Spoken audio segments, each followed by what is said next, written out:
Phenotypes are not races. Phenotype refers to the observable characteristics of an organism, things like skin color, hair texture, eye color, height, and other physical traits. These are simply expressions of the underlying genetic code. In humans, phenotypes vary wildly, and this diversity reflects the incredible creativity of God's design in shaping individuals for their environments rather than defining races.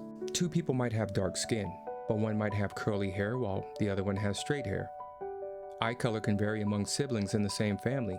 Height differences exist even among children of the same parents.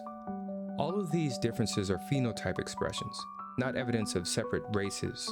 In biblical terms, these are manifestations of God's handiwork in making each person unique. God's design is intricate and diverse, and phenotypes are simply a visible reflection of that diversity. They do not signify fundamentally separate human groups. The concept of race is a myth. Race largely stems from evolutionary theory and social constructs, not science or scripture. In evolutionary thinking, humans were sometimes grouped by supposed biological hierarchies, which is not biblically or scientifically accurate. From a genetic standpoint, humans share over 99% of their DNA. The variations we see, skin tone, hair type, and facial features, are minor adaptations, not markers of distinct subspecies or races.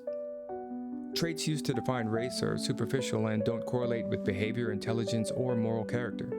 Biblically, the notion of dividing humanity into races contradicts the reality that all human beings descend from Adam and Eve.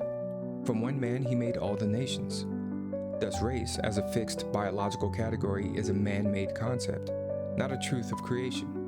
Phenotypes are expressions of God's design. Rather than thinking in terms of races, it's more accurate and spiritually faithful to see diversity as God's creative expression. Skin tone may reflect adaptation to sunlight. Hair texture may protect from an environment. Eye shape may be suited for different climates. These traits are tools, not divisions. They demonstrate God's wisdom in designing humans to thrive in different regions while remaining fully human and fully equal in dignity. Genes are like a library of instructions, but not all instructions are always read. Environmental factors influence which genes are turned on or turned off. This is called epigenetics. Diet, for instance. Certain nutrients can switch genes on or off. For example, a folate-rich diet in pregnant women can affect how the genes in a baby's body develop, especially for the nervous system. High-fat or high-sugar diets can alter gene expression linked to metabolism and inflammation. Climate is another factor. Environmental pressures, temperature, sunlight, and altitude can also affect gene expression. Cold climates may favor genes that increase fat storage and heat generation. High altitude living, like in the Andes or the Himalayas, activates genes that increase red blood cell production. This shows that environment doesn't change genes themselves, but it influences how they function.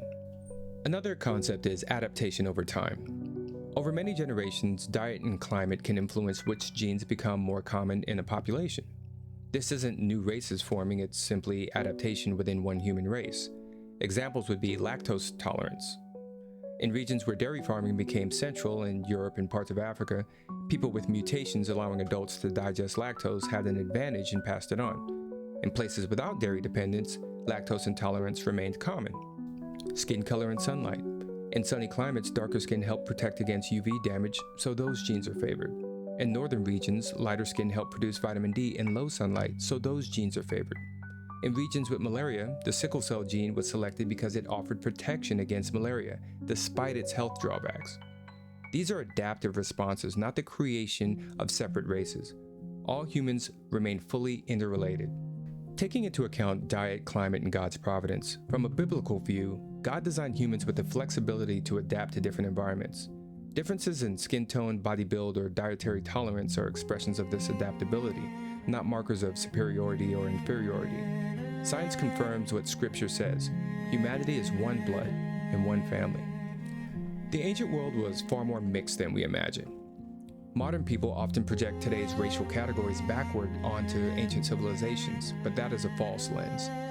Ancient societies, especially around the Mediterranean, the Middle East, and Africa, were cultural crossroads where trade, migration, and intermarriage constantly took place. Ancient art depicts Egyptians in a wide range of skin tones, from lighter brown to deep brown. This reflected their location at the crossroads of Africa, Asia, and the Mediterranean. Mesopotamia, these lands were the hubs of trade routes linking Africa, India, and Europe. populations were mixed with diverse skin shades. Israel and Canaan, situated between Africa and Asia, the Hebrews encountered and intermarried with different peoples. Moses himself married a Cushite woman. Greece and Rome, both empires absorbed people from North Africa, the Middle East, and Europe. Roman records and art show that their society was ethnically blended. I believe skin diversity was normal in the ancient world. Skin tone is largely dictated by melanin levels and is influenced also by climate and adaptation. But because of the constant gene flow, ancient cultures rarely consisted of a single pure phenotype. Examples would be traders and travelers from Nubia, who were dark-skinned, and Phoenicia, they're lighter-skinned. They mingled along the same coasts. Military campaigns often brought enslaved or resettled populations from distant lands. Marriage alliances united royal families across nations. No ancient culture was isolated enough to produce a single uniform skin tone. I believe the biblical perspective is truth. Israel's patriarchs and descendants encountered and married people of various nations. Early Christianity spread through Africa, Asia, and Europe, uniting people of diverse appearances into one faith. The prophetic vision of God's kingdom is multi-ethnic and multi-toned. This shows that skin tone was never defined as a people in God's eyes. What defined them was covenant relationship with Him. It's very likely, indeed almost certain, that ancient cultures were mixed in skin tone.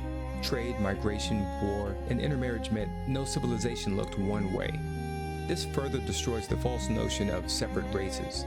The truth is that humanity has always been one interwoven family, with physical diversity as a reflection of God's creativity, not evidence of division.